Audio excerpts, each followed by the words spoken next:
السلام علیکم ورحمۃ اللہ وبرکاتہ۔ آج سے ہم باقاعدہ اپنے قرآنک عربک کورس کا آغاز کر رہے ہیں۔ تو سب سے پہلے تو میں آپ سب کو مبارکباد پیش کرتا ہوں، کیونکہ نبی کریم صلی اللہ علیہ وآلہ وسلم نے فرمایا خیرکم من تعلم القرآن وعلمہ، کہ تم میں سب سے بہترین شخص وہ ہے جو قرآن سیکھے اور سکھائے۔ تو اس کورس کا آغاز کر کے ہم نے ان بہترین لوگوں میں شامل ہونے کا سفر شروع کر دیا ہے، جنہیں نبی کریم صلی اللہ علیہ وآلہ وسلم نے بہترین قرار دیا ہے۔ تو میں اللہ سے دعا کرتا ہوں کہ وہ ہمیں اس راستے پر ثابت قدم رکھے، ہمیں اخلاص عطا فرمائے اور ہمیں ہمیشہ اپنے بہترین بندوں میں شامل رکھے، آمین۔ اب ذرا غور کیجئے کہ کائنات کے سب سے بہترین انسان محمد صلی اللہ علیہ وآلہ وسلم یہ نہیں فرما رہے کہ سب سے بہترین وہ ہے جو حج کرتا ہو، عمرہ کرتا ہو، تہجد پڑھتا ہو، رمضان کے روزے رکھتا ہو۔ یہ تمام عبادات اپنی جگہ عظیم ہیں، بہت ان کی عظمت ہے، مگر سب سے بہترین ہونے کا معیار یہ بتایا کہ جو قرآن سیکھے اور قرآن سکھائے۔ اس کی وجہ بالکل واضح ہے کہ جتنا زیادہ قرآن سیکھا اور سکھایا جائے گا، اتنا ہی انسانوں کے دلوں سے دنیا کی محبت نکلے گی، اللہ کا خوف پیدا ہوگا، وہ ظلم کے خلاف کھڑے ہوں گے، حق کا ساتھ دیں گے، ناانصافی کو ختم کرنے کی کوشش کریں گے اور دنیا میں عدل و انصاف کے قیام کا ذریعہ بنیں گے۔ اور ویسے بھی قرآن ہی میں تو ساری چیزیں، یہ سارے فرائض موجود ہے، روزے رکھنے ہیں، نماز پڑھنی ہے، ٹھیک ہے، حج کرنا ہے استطاعت کے مطابق، تو یہ تو آلریڈی قرآن میں موجود ہی ہیں۔ اس وجہ سے اللہ کے نبی کریم صلی اللہ علیہ وآلہ وسلم نے سب سے بہترین اس کو قرار دیا جو قرآن سیکھتا ہے اور اس کو جو سکھاتا ہے۔ تو قرآن صرف پڑھنے کی یا پھر ثواب حاصل کرنے کی کتاب نہیں ہے، یہ زندگی بدلنے کی کتاب ہے، یہ انسانوں کو حقیقی انسان بنانے والی کتاب ہے۔ اس لیے ہم نے قرآن کو سمجھ کر پڑھنا سیکھنا ہے اور پھر اس پر عمل پیرا بھی ہونا ہے، بلکہ ساتھ ہی ہم نے اس کو اپنے عمل میں بھی لانا ہے۔ انشاءاللہ مجھے اللہ تعالیٰ سے کامل یقین ہے کہ وہ ہمیں اپنے ان بہترین بندوں میں شامل فرمائے گا اور ہم سے اپنے دین کا کام لے گا۔ اللہ تعالیٰ ہمیں اخلاص، سمجھ اور عمل کی توفیق عطا فرمائے، آمین۔ تو آگے بڑھنے سے پہلے میں ایک سوال آپ کے سامنے رکھنا چاہوں گا کہ کیا قرآن کو سمجھنا آسان ہے یا مشکل؟ تو اس سوال کا جواب اللہ تعالیٰ نے خود ہی قرآن مجید میں ارشاد فرما دیا ہے کہ وَلَقَدْ يَسَّرْنَا الْقُرْآنَ، کہ ہم نے قرآن کو یقیناً آسان بنا دیا ہے، لِذِکْرِ، سمجھنے کے لیے، فَهَلْ مِن مُدَّکِرٍ، تو کوئی ہے جو اس سے نصیحت حاصل کرے۔ تو اللہ تعالیٰ خود قرآن پاک میں فرما رہے ہیں کہ ہم نے قرآن کو یقیناً سمجھنے کے لیے آسان بنا دیا ہے، تو کوئی ہے جو اس سے نصیحت حاصل کرے۔ تو یہ جو آیت ہے یہ قرآن میں اسی طرح کی، مطلب یہ ٹوٹل 4 بار اللہ تعالیٰ نے فرمایا ہے قرآن میں، تو یہ والی آیت آپ کو قرآن میں 4 بار مل جائے گی۔ تو کتنا زور دے کے اللہ نے بتایا ہے کہ قرآن کو سمجھنا آسان ہے، تو کوئی ہے جو اس سے نصیحت حاصل کرے۔ تو انشاءاللہ ہم دیکھیں گے کہ واقعی قرآن کو سمجھنا آسان ہے۔ تو اب ہم اپنے پہلی کلاس کی طرف بڑھتے ہیں۔ اس کورس کو مکمل کرنے کے لیے جس کتاب کو فالو کیا جائے گا اس کا نام ہے لسان القرآن۔ تو یہ کتاب آپ کو ایزیلی پلے سٹور سے مل جائے گی، آپ پلے سٹور پہ جائیں، وہاں پہ لکھے لسان القرآن آفیشیل، تو یہ ایپ آپ کو وہاں پہ شو ہوگی، تو آپ نے انسٹال کر لینا ہے۔ تو یہ دعا لکھی ہوئی ہے، ربی یسر ولا تعسر وتمم بالخیر۔ میں آپ کو اس کا ترجمہ بتا دیتا ہوں تاکہ ہمیں یہ سمجھ بھی آئے اور روزمرہ زندگی میں ہمارے کام بھی آتی رہے۔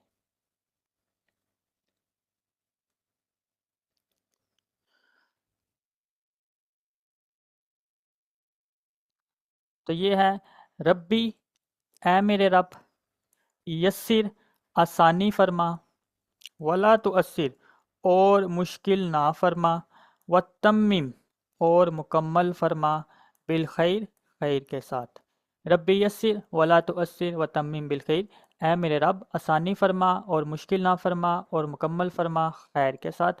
تو اس کو ابھی کے لیے آپ ایز اٹ از یاد کر لیں، انشاءاللہ کورس کے اینڈ پہ ہم اس قابل ہو جائیں گے کہ ہم اس طرح کی جو عبارات ہوگی ان کو ہم سمجھنے شروع کر دیں گے اور قرآن اور حدیث کو بھی سمجھنا شروع کر دیں گے۔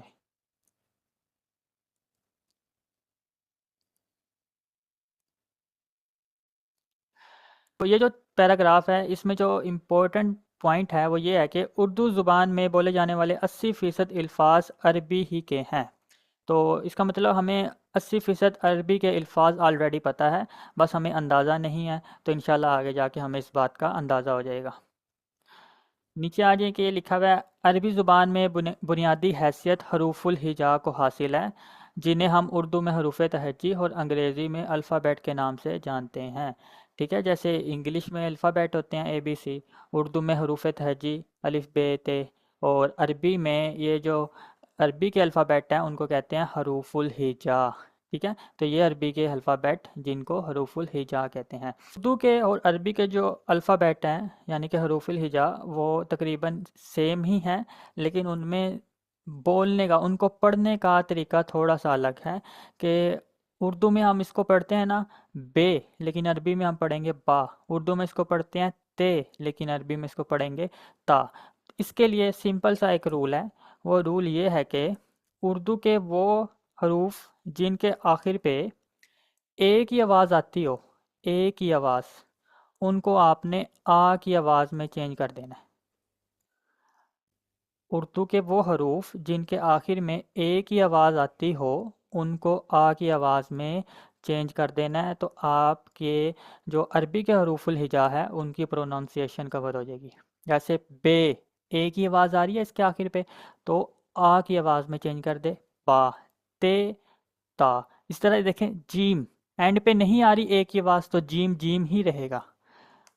ہے، آ رہی ہے ایک ہی آواز تو ہا کی آواز میں چینج کر دے خے، ایک ہی آواز آ رہی ہے آخر میں تو آ کی آواز میں چینج کر دے خا۔ اسی طرح دال، نہیں آ رہی ایک ہی آواز آخر میں تو یہ دال ہی رہے گا۔ اگر تو آواز ایک ہی آتی ہوگی تو آ کی آواز میں چینج کرنا ہے، ورنہ جیسے ہم پڑھتے ہیں اردو میں ویسے ہی رہے گا۔ تو اسی طرح یہاں پہ دیکھیں میم نہیں آ رہی تو میم ہی رہے گا۔ اس کو ہم اردو میں چھوٹی یہ کہتے ہیں، لیکن عربی میں چھوٹی یہ بڑی یہ نہیں ہوتی، ایک ہی یہ ہوتی ہے، تو اس کو ہم یہ کہتے ہیں۔ تو اس کے اینڈ پہ دیکھو ایک ہی آواز آ رہی ہے تو ہم اس کو پڑھیں گے یا۔ یہ کی آواز میں ایک ہی آواز آ رہی ہے، اس حروف کے آخر میں ایک ہی آواز آ رہی ہے تو ہم اس کو پڑھیں گے یا، یہ نہیں پڑھیں گے یا پڑھیں گے۔ اس طرح سواد نہیں آ رہی تو سواد ہی رہے گا۔ تو بس سمپل سا رول ہے، جن کے آخر میں ایک ہی آواز آتی ہوگی ان کو آ کی آواز میں چینج کر دینا ہے، آپ کے حروف الہجا جو عربی کے ہیں وہ کور ہو جائیں گے۔ تو آج کی کلاس کا جو دوسرا اہم پوائنٹ ہے وہ ہے حرکات۔ عربی زبان میں دوسری اہم چیز حرکات ہے۔ بنیادی حرکات درج ذیل ہے، یعنی کہ یہ زبر، زیر اور پیش، یہ ہمیں آلریڈی پتہ ہے۔ ٹھیک ہے، زبر جسے عربی میں فتح کہتے ہیں اور زیر کو کسرہ کہتے ہیں، پیش کو ضمہ کہتے ہیں۔ تو یہ جو ان کے نام ہیں یہ آپ کو یاد رکھنے کی ضرورت نہیں ہے، ہم اس کورس میں اس کو اسی طرح ہی لے کر چلیں گے، زبر، زیر اور پیش۔ ٹھیک ہے، اسی طرح یہ نیچے لکھا ہوا ہے، یہ بھی آپ کو یاد کرنے کی ضرورت نہیں ہے، بس اس کو ایک دفعہ پڑھ لیں۔ جس حرف پر زبر ہو اس حرف کو مفتوح کہتے ہیں، اور جس پر زیر ہو اس کو مکسور کہتے ہیں، اور جس پر پیش ہو اس کو مضموم کہتے ہیں۔ تو فی الحال ابھی کے لیے نہ آپ کو یہ یاد رکھنے کی ضرورت ہے اور نہ ہی ان کے نام ان حرکات کے، بس اس کو یہ یاد رکھیں زبر، زیر، پیش، جو کہ ہم آلریڈی جانتے ہیں۔ تو پہلے پیج میں ہم نے یہی دیکھا ہے کہ جن کے آخر میں ایک ہی آواز آتی ہوگی ان حروف کو آ کی آواز میں چینج کر دینا ہے، اور 3 حرکات۔ تیسرا پوائنٹ ہے دوہری حرکت، ڈبل حرکت۔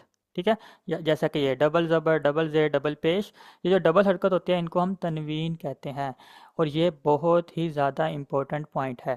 تو آج کے بعد جب بھی تنوین کا لفظ بولا جائے گا تو آپ کے ذہن میں ڈبل حرکت آ جانی چاہیے۔ وہ ڈبل حرکت ڈبل زبر بھی ہو سکتی ہے، ڈبل زیر بھی، ڈبل پیش بھی۔ تو یہ جو ڈبل حرکات ہیں ان کو تنوین کہتے ہیں۔ ٹھیک ہے، 3 پوائنٹ ہو گئے۔ چوتھا پوائنٹ، حرکات یعنی زبر، زیر، پیش کے علاوہ ایک اور اہم علامت، ٹھیک ہے، حرکات کے علاوہ ایک اور علامت بھی ہے، سکون کی علامت، یہ رہی جو پیش کی طرح لگتی ہے۔ ٹھیک ہے، زبر، زیر، پیش کے علاوہ یہ سکون کی علامت ہے جو پیش کی طرح ہی لگتی ہے۔ اس وجہ سے ہم اس پورے کورس میں اس سکون کی علامت کو اس علامت کے بجائے اس علامت کے طور پر لے کر چلیں گے۔ ٹھیک ہے، اگر ہم نے سکون کی علامت دیکھنی ہو تو ہم اس پورے کورس میں اس طرح دیکھیں گے، اس سمبل کی فارم میں، یہ والا جو 8 لکھا ہوا ہے۔ ٹھیک ہے، تو اس کو نہیں لے کر چلیں گے، تو جہاں بھی اب میں لکھوں گا یہ، تو آپ نے سمجھ جانا ہے سکون کی علامت ہے، وہ اس لیے کیونکہ یہ پیش کے ساتھ کبھی کبھی لکھنے میں مکس ہو جاتی ہے، اس وجہ سے اس کے بجائے ہم یہ والی علامت لے کر چلیں گے، ٹھیک ہے، تو یہ ہے سکون کی علامت، علامت سکون۔ نیچے آ جائیں، یہ دیکھیں کہ عربی حروف الہجا کی تعداد 28 یا 29 ہے، اس فرق کی وجہ الف اور حمزہ ہے، جو لوگ الف اور حمزہ کو ایک ہی شمار کرتے ہیں ان کے نزدیک ان حروف کی تعداد 28 ہے، اور جو ان دونوں حروف کو علیحدہ علیحدہ حرف شمار کرتے ہیں ان کے نزدیک حروف الہجا 29 ہو جاتے ہیں، یعنی کہ جو لوگ کہتے ہیں کہ الف اور یہ جو حمزہ ہے یہ ایک ہی ہیں تو وہ کہیں گے 28 ہے حروف الہجا کی تعداد، جو کہتے ہیں نہیں یہ ایک نہیں ہے تو وہ کہیں گے 29 ہے، بس یہ ڈفرنس ہے 28 اور 29 کے فرق کا۔ اور یہ جو پوائنٹ ہے الف اور حمزہ کا فرق، یہ بہت ہی زیادہ امپورٹنٹ ہے۔ جب الف پر تینوں حرکات زبر زیر پیش میں سے کوئی حرکت آ جائے یا علامت سکون آ جائے، الف پر، یہ جو الف ہے اس پر تینوں حرکات زبر زیر پیش یا پھر علامت سکون آ جائے تو وہ حمزہ کہلاتا ہے، ٹھیک ہے، ابھی دیکھیں یہ الف ہے، الف، لیکن جیسے ہی اس کے اوپر، اس الف کے اوپر زبر آ جائے، زیر آ جائے یا پھر پیش آ جائے، جیسا کہ یہ لکھی ہوئی ہے زبر زیر پیش، یا پھر علامت سکون آ جائے، یہ دیکھیں جیسا کہ یہاں پہ لکھی ہوئی ہے، تو پھر یہ جو ہے حمزہ کہلائے گا، ٹھیک ہے، الف کے اوپر جب بھی زبر آ جائے گی وہ حمزہ کہلائے گا، الف کے اوپر جب بھی زیر آئے گی وہ حمزہ کہلائے گا، جب الف کے اوپر پیش آ جائے گی تب بھی حمزہ کہلائے گا، الف کے اوپر علامت سکون آ جائے تب بھی حمزہ ہی کہلائے گا، اور ہم اس پورے کورس میں جب بھی الف کے اوپر کوئی حرکت آ جائے گی ہم اس کو حمزہ ہی پڑھیں گے، الف نہیں پڑھیں گے، ٹھیک ہے، حمزہ ہی پڑھیں گے، تو الف کے اوپر جب الف پر تینوں حرکات یا پھر علامت سکون میں سے کوئی ایک علامت آ جائے تو وہ حمزہ بن جاتا ہے، یہ بہت ہی زیادہ امپورٹنٹ پوائنٹ ہے۔ تو ابھی ہم نے صرف جو پوائنٹ سیکھے ہیں وہ یہ کہ جن کے آخر میں ایک ہی آواز آتی ہوگی آ کی آواز میں چینج کر دینا ہے، زبر زیر پیش جو کہ ہمیں آلریڈی پتہ ہے، دوہری حرکت، ڈبل زبر ڈبل زیر ڈبل پیش کو تنوین کہتے ہیں، حرکات کے علاوہ ایک علامت سکون جس کو ہم اس طرح لے کر چلیں گے اس سمبل کی فارم میں، اور الف کے اوپر جب بھی تینوں حرکات یا پھر علامت سکون میں سے کوئی ایک علامت آ جائے تو وہ حمزہ کہلائے گا۔ اور اب یہ دیکھیں کہ حروف پلس حرکات، حروف سے مراد حروف الہجا، ٹھیک ہے، الف با تا، اور حرکات، حرکات جو کہ ابھی ہم نے پڑھی ہے زبر زیر پیش، ٹھیک ہے، اور اس میں علامت سکون بھی آ گئی، حرکات کے ملنے سے، حروف اور حرکات کے ملنے سے الفاظ وجود میں آتے ہیں، حروف اور حرکات کے ملنے سے الفاظ وجود میں آتے ہیں جو بے معنی بھی ہو سکتے ہیں اور با معنی بھی، جیسا کہ یہ دیکھیں یہ حروف ہے کاف لام اور میم، جب ہم نے ان کو حرکات یعنی کہ زبر زیر پیش کے ساتھ ملا کر لکھا تو دیکھیں ان حروف کو جب ہم نے علامات حرکات کے ساتھ ملا کے لکھا تو یہ قلم بن گیا، اسی طرح یہ 5 حروف ہیں، جب ہم نے ان کو حرکات کے ساتھ ملا کر لکھا تو یہ انسان بن گیا، تو وہی لکھا ہوا ہے حروف اور حرکات کے ملنے سے الفاظ وجود میں آتے ہیں، یہ 4 حروف ہیں، ان کو جب ہم نے حرکات کی مدد سے ملا کر لکھا تو یہ کتاب بن گیا، تو وہی لکھا ہوا ہے حروف اور حرکات کے ملنے سے الفاظ وجود میں آتے ہیں۔ تو یہ جو چارٹ ہے یہ بیسیکلی میں نے یہاں بنا کے رکھا ہوا ہے، میں آپ کو ایکسپلین کر دیتا ہوں۔ تو یہ دیکھیں وہی لکھا ہوا ہے کہ حروف اور حرکات کے ملنے سے الفاظ بنتے ہیں، الفاظ 2 طرح کے ہوتے ہیں، با معنی اور بے معنی، جیسا کہ روٹی شوٹی، ٹھیک ہے، 2 لفظ ہیں، روٹی کے تو معنی ہے، شوٹی کے کوئی معنی نہیں ہے، تو قرآن کا ہر لفظ با معنی ہے، بے معنی کوئی بھی قرآن میں لفظ نہیں، تو اس کو تو ہم نے پڑھنا ہی نہیں، ٹھیک ہے، تو قرآن کا ہر لفظ با معنی ہے، میننگ فل ہے، تو ہم نے اس کو پڑھنا ہے۔ اب یہ جو با معنی لفظ ہوتا ہے نا، با معنی لفظ اس کو کلمہ کہتے ہیں، با معنی لفظ کو کلمہ کہتے ہیں، اور کلمہ کی آگے 3 اقسام ہیں، اسم، فعل اور حرف، کلمہ کی آگے 3 اقسام ہیں، اسم، فعل، حرف، یعنی کہ عربی کے پارٹ آف سپیچ ہیں، یہ پارٹس آف سپیچ جو کہ 3 ہیں، سو عربی کے پارٹ آف سپیچ 3 ہیں، ٹھیک ہے، جبکہ انگلش کے 9 ہیں اور عربی کے 3 ہیں۔ تو امید ہے کہ آپ کو یہ چارٹ کی سمجھ آ گئی ہوگی کہ حروف اور حرکات کے ملنے سے الفاظ بنتے ہیں۔ الفاظ دو طرح کے ہوتے ہیں، بے معنی اور با معنی۔ قرآن میں کوئی بھی بے معنی نہیں ہے، تو اس کو تو ہم نے پڑھنا نہیں۔ قرآن کا ہر لفظ با معنی ہے، اور با معنی لفظ کو کلمہ کہتے ہیں۔ کلمہ کے آگے تین اقسام ہیں: اسم، فعل اور حرف۔ تو یہ بیسیکلی یہ جو چارٹ کے ذریعے میں نے آپ کو سمجھایا ہے، تو یہ وہی لکھا ہوا ہے۔ بس اب ہم نے اسم، فعل اور حرف کی ڈیفینیشن دیکھنی ہے، تو آج کی کلاس ہماری کور ہو جائے گی۔ تو یہ اس فعل اور حرف کی ڈیفینیشن ہے۔ تو اس میں ہم سب سے پہلے حرف کی ڈیفینیشن کو سمجھتے ہیں۔ اس کی وجہ آپ کو ابھی تھوڑی دیر میں پتہ چل جائے گی کہ کیوں میں حرف سے شروع کر رہا ہوں۔ تو حرف کی ڈیفینیشن یہ ہے کہ حرف وہ کلمہ ہے جس کے معنی ہوتے تو ہیں، لیکن جب تک یہ کسی اسم یا فعل کے ساتھ استعمال نہ ہو اس کا مطلب سمجھ میں نہیں آتا۔ جیسے اردو میں پر ایک بامعنی لفظ ہے، پر، تو یہ ایک حرف ہے، یعنی کہ پریپوزیشن۔ حرف سے مراد کیا ہے؟ پریپوزیشن۔ لیکن 100 مرتبہ بھی آپ پر لگے رہیں تو آپ کو سمجھ نہیں آئے گا جب تک ہم اس کو کسی اسم کے ساتھ نہ جوڑ کر یا ملا کر پڑھیں، ٹھیک ہے؟ تو کوئی مطلب سمجھ نہیں آتا، جبکہ ایک ہی مرتبہ کرسی پر کہنے سے مطلب سمجھ میں آ جاتا ہے۔ تو جیسے ہی میں نے پر کے ساتھ ایک اسم جوڑا، کرسی، کرسی پر، تو آپ کو اس کا مطلب سمجھ میں آ گیا، ٹھیک ہے؟ اکیلے آپ اس کو پڑھتے رہے مطلب سمجھ نہیں آئے گا، یہ مطلب محتاج ہوتے ہیں کسی اسم یا فعل کے ساتھ اٹیچ ہونے میں۔ تو حرف وہ کلمہ ہے جس کے معنی تو ہوتے ہیں، لیکن جب تک یہ کسی اسم یا فعل کے ساتھ استعمال نہ ہو اس کا مطلب سمجھ میں نہیں آتا، ٹھیک ہے؟ جیسے انگلش کے پریپوزیشنز ہوتی ہیں نا، اون، ایٹ، ان وغیرہ، اسی طرح عربی میں بھی حرف ان کو کہتے ہیں۔ تو جس کی اگزامپل ہم نے دیکھ لی، پر، ٹھیک ہے؟ تو ان کو ہم نے ابھی کے لیے، اس کی ڈیفینیشن ہے، ان کو بھی ہم نے ابھی آگے جا کے ڈیٹیل سے پڑھنا ہے۔ اس کے بعد ہے فعل۔ فعل وہ کلمہ ہے جس میں کسی کام کا کرنا یا واقعہ ہونا زمانے کی قید کے ساتھ پایا جائے، ٹھیک ہے؟ یہ اس میں مین پوائنٹ ہے، زمانے کی قید۔ اس ڈیفینیشن کو، فعل کی ڈیفینیشن کو سمجھنے کے لیے زمانے کی قید امپورٹنٹ پوائنٹ ہے۔ فعل وہ کلمہ ہے جس میں کسی کام کا کرنا یا واقعہ ہونا زمانے کی قید کے ساتھ پایا جائے۔ یہ میں آپ کو چارٹ کے ذریعے سمجھاتا ہوں۔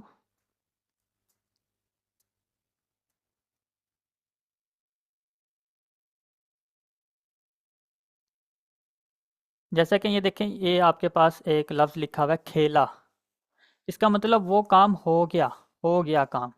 تو ماضی کی زمانہ، جو ماضی کا زمانہ ہے، ماضی کا زمانہ، اس کی قید پائی جا رہی ہے اس میں، اس لفظ میں ماضی کی قید پائی جا رہی ہے، تو یہ کیا ہے؟ فعل ہے۔ اسی طرح کھیلتا ہے، اس میں زمانہ حال کی قید پائی جا رہی ہے، حال کا زمانہ پایا جا رہا ہے اس میں، تو یہ بھی کیا ہے؟ فعل ہے۔ اسی طرح یہ دیکھیں، کھیلے گا، اس میں بھی مستقبل یعنی فیوچر کی قید پائی جا رہی ہے، کھیلے گا۔ تو ان تینوں میں زمانے کی قید پائی جا رہی ہے، تو یہ تینوں کیا ہے؟ فعل ہے۔ لیکن اوپر دیکھیں، کھیلنا، یہ فعل نہیں ہے، کیونکہ اس میں کوئی آپ کو پتہ نہیں چلا کہ وہ کھیل لیا یا کھیل رہا ہے یا کھیلے گا۔ اس میں آپ کو زمانے کی قید نہیں پائی جا رہی اس لفظ میں، تو یہ فعل نہیں ہے۔ جبکہ یہ تینوں فعل ہے، کیونکہ اس میں ماضی کی قید پائے گی، اس میں حال کی، اور اس میں فیوچر کی یعنی کہ مستقبل کی۔ تو جس میں زمانے کی قید پائی جائے گی وہ فعل ہوگا، ادروائز نہیں ہوگا۔ تو یہ بھی فعل ہے، یہ بھی فعل ہے، یہ بھی فعل ہے، یہ فعل نہیں ہے۔ یہ بہت امپورٹنٹ پوائنٹ ہے کہ یہ فعل نہیں ہے، بلکہ یہ فعل کا نام ہے۔ یہ کھیلنا کیا ہے؟ فعل کا نام۔ کیونکہ دیکھیں نا، یہ تینوں، یہ والا لفظ بھی کھیلنا سے نکلا ہے، یہ والا بھی اور یہ والا بھی۔ تو بیسیکلی یہ جو کھیلنا ہے یہ ان تینوں کاموں کا نام ہے، فعل کا نام، ٹھیک ہے؟ یہ فعل نہیں ہے بلکہ فعل کا نام ہے۔ فعل یہ ہے اور یہ ہے۔ اسی طرح بھاگنا، ٹھیک ہے؟ اب اس میں زمانے کی قید نہیں پائی جا رہی اس لفظ میں، تو یہ فعل نہیں ہے۔ بھاگا، اس میں پائی جا رہی ہے ماضی کے زمانے کی۔ بھاگتا ہے، اس میں حال کی قید پائی جا رہی ہے۔ بھاگے گا، اس میں فیوچر کی قید پائی جا رہی ہے۔ تو یہ تینوں، یہ تینوں نیچے والی اگزامپلیں فعل کی ہے، جبکہ یہ فعل نہیں ہے، کیونکہ اس میں زمانے کی قید نہیں پائی جا رہی، یہ فعل کا نام ہے۔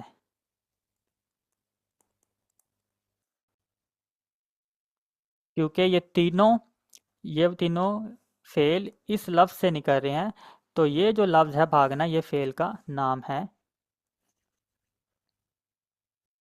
تو یہ وہی لکھا ہوا ہے کہ وہ کلمہ جس میں کسی کام کا کرنا یا واقعہ ہونا زمانے کی قید کے ساتھ پایا جائے، مثلاً مارا، زمانہ کی قید پائے گی نا، مارا ہو گیا کام، ماضی کی بات ہو رہی ہے، ایک فعل ہے جس میں مارنے کا کام زمانہ ماضی میں واقعہ ہو، جبکہ مارنا ایک اسم ہے۔ یہ ابھی میں آپ کو بتاتا ہوں، ٹھیک ہے؟ تو بس آپ کو یہ سمجھ آ جانی چاہیے، یہ جو میں نے ابھی چارٹ ایکسپلین کیا ہے، تو آپ کو فعل کی سمجھ آ جائے گی۔ اس کے بعد آ جائے اسم، کسی شخص، چیز، جگہ، صفت یا کام کا نام اسم کہلاتا ہے، ٹھیک ہے؟ عربی کا جو اسم ہے اس کی ڈیفینیشن آسان نہیں ہے جیسے اردو یا پھر انگلش کے ناؤن کی ہے۔ عربی کا جو اسم ہے وہ تھوڑا ڈیفیکلٹ ہے۔ کسی شخص، چیز، جگہ، صفت یا کام کا نام اسم کہلاتا ہے، ٹھیک ہے؟ کام کا نام کیا سے مراد کیا ہے؟ فعل کا نام۔ تو بیسیکلی یہ جو آپ کے پاس لکھا ہوا ہے نا، کھیلنا، یہ اسم ہے، ٹھیک ہے؟ یہ اسم ہے، یہ بھی اسم ہے، ٹھیک ہے؟ کیونکہ یہ کام کا نام ہے، فعل کا نام ہے، بھاگنا فعل کا نام ہے، کھیلنا فعل کا نام ہے، تو عربی میں فعل کا نام اسم ہی ہوتا ہے۔ عربی میں فعل کا نام اسم ہی ہوتا ہے، جبکہ فعل وہ ہوتا ہے عربی میں جس میں قید پائی جائے زمانے کی۔ تو یہ تینوں فعل ہیں، یہ تینوں فعل ہیں، یہ دونوں کیا ہے؟ اسم ہے، کیونکہ یہ کام کا نام ہے، فعل کا نام ہے، ٹھیک ہے؟ اسی طرح جو صفت ہوتی ہے وہ بھی عربی میں اسم ہی ہوتی ہے، اچھا، برا، بڑا، اس طرح کے، ٹھیک ہے؟ تو کام کے نام کو مصدر کہتے ہیں، ٹھیک ہے؟ یہ جو لکھا ہوا ہے نا فعل کا نام، یہ بیسیکلی یہ بہت امپورٹنٹ پوائنٹ ہے، فعل کے نام کو مصدر کہتے ہیں، ٹھیک ہے؟ فعل سے مراد کام ہی ہے نا، کام کا نام کہہ لو یا فعل کا نام کہہ لو، اس کو مصدر کہتے ہیں۔ یہ بہت امپورٹنٹ پوائنٹ ہے، مصدر، ٹھیک ہے؟ کیونکہ فعل کا نام اسم ہے، تو مصدر کو کہتے ہیں فعل کا نام، تو اس کا مطلب مصدر بھی اسم ہی ہوا، ٹھیک ہے؟ بس آپ آسانی کے لیے یاد رکھ لیں، فعل کا نام بھی اسم ہی ہوتا ہے، اور اسم کے کام کے نام کو، فعل کے نام کو مصدر کہتے ہیں۔ تو کسی شخص، چیز، جگہ، صفت یا کام کا نام اسم کہلاتا ہے۔ تو امید ہے کہ آپ کو اسم کی اور جو فعل کی ڈیفینیشن ہے اس میں جو فرق ہے وہ آپ کو سمجھ آ گئی ہوگی، کہ کب ہم نے کسی لفظ کو فعل کہنا ہے اور کب اس کو اسم کہنا ہے۔ تو اس وجہ سے یہاں پہ لکھا ہوا تھا کہ جبکہ مارنا ایک اسم ہے، کیونکہ مارنا فعل کا نام ہے، کام کا نام ہے، تو ہم نے دیکھا ہے کام کا نام اسم کہلاتا ہے عربی میں، ٹھیک ہے؟ اور انگلش میں تو یہ مارنا بیٹ ورب ہے نا، لیکن عربی میں یہ کام کا نام ہے، اور یہ کام کا نام اسم کہلاتا ہے عربی میں۔